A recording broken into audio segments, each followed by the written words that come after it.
नमस्कार मित्रांनो, मराठी हेल्प चॅनलवर आपलं स्वागत आहे. सरकारमार्फत विविध सरकारी योजना राबवण्यात येतात. त्यामध्ये पशु विभागामार्फत ही योजना आहे. फॉर्म कसा भरायचा A to Z माहिती या व्हिडिओमध्ये दिलेली आहे. चॅनलवर नवीन असेल तर चॅनल सबस्क्राईब करा अशा नवीन सरकारी योजनांची माहिती मिळवण्यासाठी. चला तर मग पाहू फॉर्म कसा भरायचा ते या व्हिडिओमध्ये. गुगल क्रोमवर जा,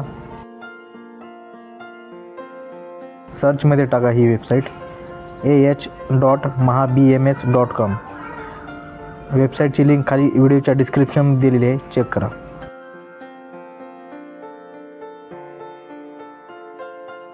असं पेज ओपन होईल.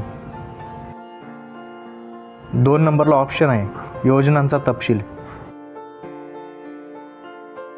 यामध्ये प्रोसेस दिली आहे. नोंदणीनंतर पुढं काय करायचं आहे, कागदपत्रे कधी अपलोड करायची ही प्रोसेस दिली आहे. पहिलं आहे अर्जदार नोंदणी, नंतर आहे योजनेसाठी अर्ज, नंतर आहे प्रणालीद्वारे पात्र लाभार्थी यादी तयार करणे, नंतर आहे स्क्रुटिनी किंवा प्राथमिक निवड, नंतर आहे निवड झालेल्या अर्जदारांची कागदपत्रे अपलोड, शेवटी आहे अंतिम निवड. स्क्रोल करून खाली आल्यानंतर येथे आहे योजनांचा तपशील. राज्यस्तरीय योजना, दुधाळ गाई किंवा म्हशीचे वाटप करणे. दुसरा आहे राज्यस्तरीय योजना, शेळी मेंढी गट वाटप करणे. या पेजवर योजनांची माहिती दिली आहे. ज्या योजनांची माहिती पाहायची आहे त्या योजनावर क्लिक करून ती माहिती पाहू शकता. 3 नंबरला ऑप्शन आहे वेळापत्रक. यामध्ये योजनांचं वेळापत्रक आहे. ऑनलाईन अर्ज स्वीकारणे, चालू दिनांक 3 मे 2025 आणि समाप्त दिनांक 2 जून 2025. दुसऱ्या नंबरला आहे रँडमायझेशन पद्धतीने लाभार्थी प्राथमिक निवड 3 जून 2025 ते 7 जून 2025. यामध्ये योजनेचे वेळापत्रक दिले आहे. कागदपत्रे अंतिम पडताळणी, अंतिम लाभार्थी यादी तयार करणे. 4 नंबरला ऑप्शन आहे अर्जदार नोंदणी. हे ऑप्शन सिलेक्ट करायचं आहे अर्जाची नोंदणी करण्यासाठी. नोंदणी करण्यापूर्वी हे पेज ओपन होईल. नोंदणी करण्यासाठी काय गोष्टी लागतात त्या ह्या पेजवर आहेत. ह्या पेजवरचं सर्व वाचून घ्या,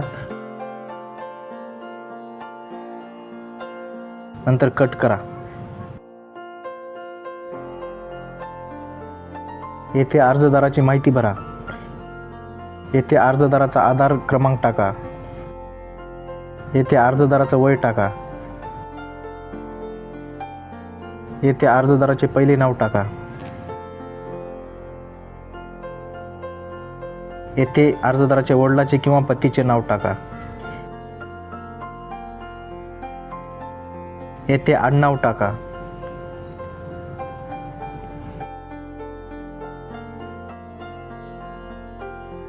येथे स्त्री किंवा पुरुष आहेत ते सिलेक्ट करा. येथे मोबाईल नंबर टाका. येथे ईमेल ID टाका. असेल तर टाका, नाही तर सोडून द्या. येथे अर्जदाराचा जिल्हा निवडा.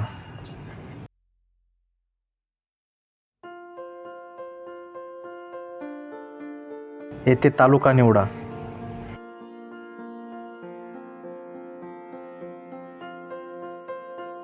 येथे गाव निवडा.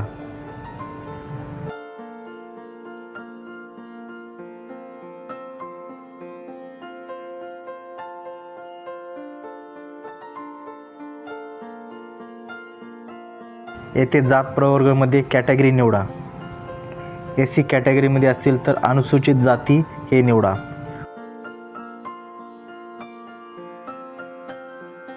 ओपन असेल तर सर्वसाधारण निवडा. NT कॅटेगरीमध्ये असतील तर अनुसूचित जमातीमध्ये निवडा.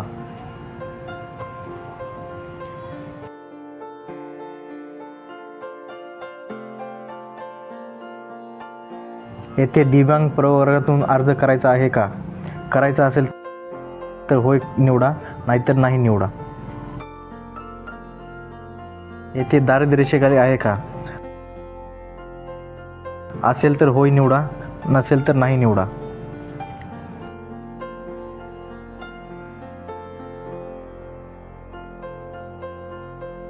येथे शैक्षणिक पात्रता. येथे अर्जदाराचे जे शिक्षण झाले आहे ते निवडा.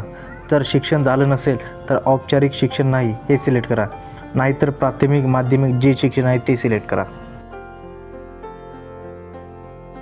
ते आहे नजीकच्या 3 महिन्यातील अटेचे क्षेत्र. अटेचे क्षेत्र हेक्टरमध्ये टाका. माहीत असेल तर टाका, नाहीतर सोडून द्या. येथे राशन कार्ड क्रमांक टाका. येथे बँकेचे नाव टाका. येथे खाते क्रमांक टाका.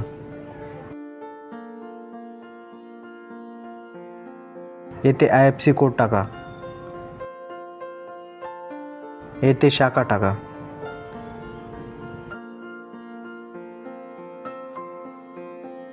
येथे अर्जदाराचा फोटो अपलोड करा. फोटो हा 80 KB पर्यंत असावा. JPG, JPEG किंवा PNG फॉर्मॅटमध्ये असायला पाहिजे.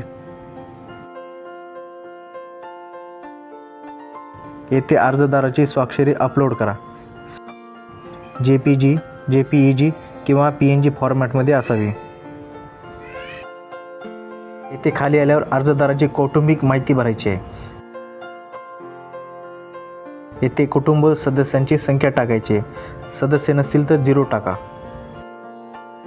येथे पुरुष संख्या टाका आणि येथे स्त्री संख्या टाका. येथे ॲटोमॅटिक एकूण संख्या येऊन जाईल.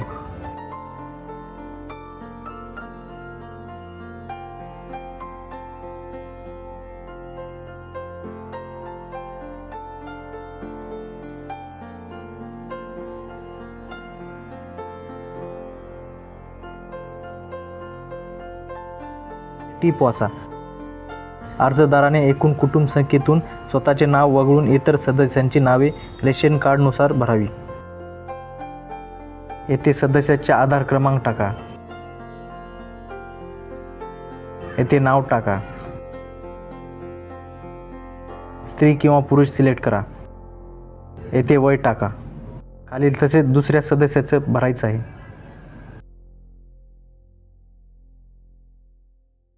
नियम व अटी मला मान्य आहेत यावर क्लिक करा. पुढे चला ह्यावर क्लिक करा.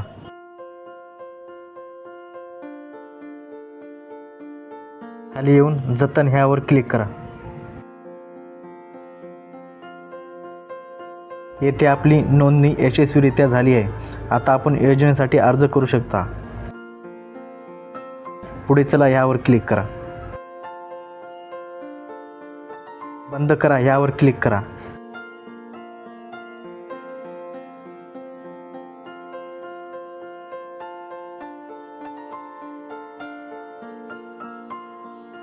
येथे आहे मागणी करा.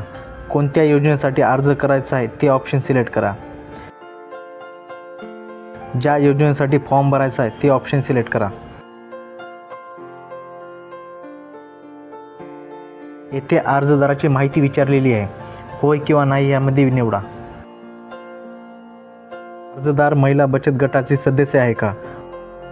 होय असेल तर होय निवडा, नसेल तर नाही निवडा. अर्जदार भूमिहीन आहे का? होय असेल तर होय निवडा किंवा नाही निवडा. अर्जदार दारिद्र्य रेषेखालील आहे का? होय असेल तर होय निवडा किंवा नाही निवडा. अर्जदार सुशिक्षित बेरोजगार आहे का? होय असेल तर होय निवडा किंवा नाही निवडा.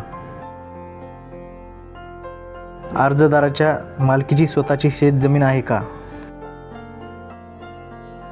असेल तर होय निवडा, नसेल तर नाही निवडा. अर्जदाराकडे 4 पिके घेण्यासाठी सिंचन व्यवस्था आहे का? असेल तर हो निवडा, नाहीतर नाही निवडा. अर्जदाराकडे सध्या उपलब्ध असलेल्या पशुधनाचा तपशील असेल तर संख्यामध्ये टाका, नसेल ते 0 टाका. अर्जदाराकडे शेळ्या किंवा मेंढ्यासाठी वाडा उपलब्ध आहे का? असेल तर होय करा किंवा नाही निवडा. अर्जदाराने शेळी किंवा मेंढी पालन विषयक प्रशिक्षण घेतले आहे का? असेल तर होय करा, नाहीतर नाही निवडा. अर्जदार हिस्सा स्वतःचा उभा करणार आहे का अथवा बँकेचे कर्ज घेऊन स्वहिस्सा उभा करणार आहे? असेल तर स्वतः सिलेक्ट करा. बँकेचे असेल तर बँक कर्ज निवडा. घेत असल्यास बँकेचा तपशील होय किंवा नाही निवडा. मागील 3 वर्षात मी किंवा कुटुंबातील व्यक्तीने कोणत्या शासकीय पशुधन वाटपाच्या योजनेचा लाभ घेतला आहे का? घेतला असेल तर होय निवडा, नाहीतर नाही निवडा. अर्जदाराच्या कुटुंबातील कोणी व्यक्ती शासकीय किंवा निमशासकीय स्थानिक संस्थेचे सेवेत अथवा सेवानिवृत्ती वेतनधारक तसेच कुटुंबातील कोणीही व्यक्ती राज्य किंवा केंद्र शासनाच्या तसेच स्थानिक स्वराज्य संस्थेचे सदस्य किंवा पदाधिकारी किंवा लोकप्रतिनिधी आहेत का? असेल तर होय निवडा, नाहीतर नाही निवडा. मे 2001 नंतर तिसरे जन्मलेले अपत्य आहे का? असेल तर होय निवडा, नाहीतर नाही निवडा. तर महानगरपालिका किंवा नगरपालिका किंवा नगर परिषद किंवा नगरपंचायतचा रहिवासी आहे का? असेल तर होय निवडा, नाहीतर नाही निवडा. 20 नंबर क्रमांकाचं सर्व वाचून घ्या आणि होय निवडा.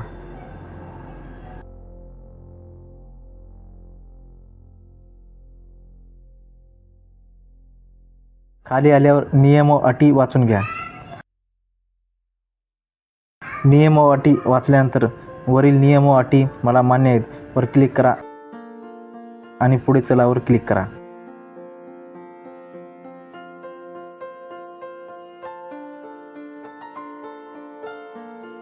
फॉर्म भरलेला येईल. खाली स्क्रोल करून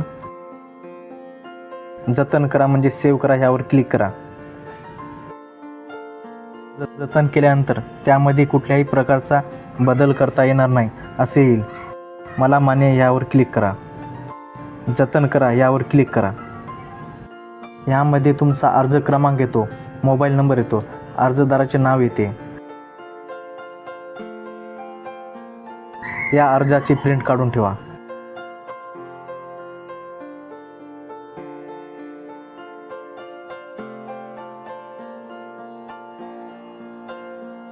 ते दाखवते अर्ज क्रमांक आणि कोणत्या योजनेसाठी अर्ज केला आहे आणि कधी केला आहे. नंतर अर्जाचा स्टेटस बघायचा असेल किंवा कागदपत्रे अपलोड करायची असतील तर अर्ज करा यावर क्लिक करा आणि आधार क्रमांक टाका आणि पासवर्ड टाका.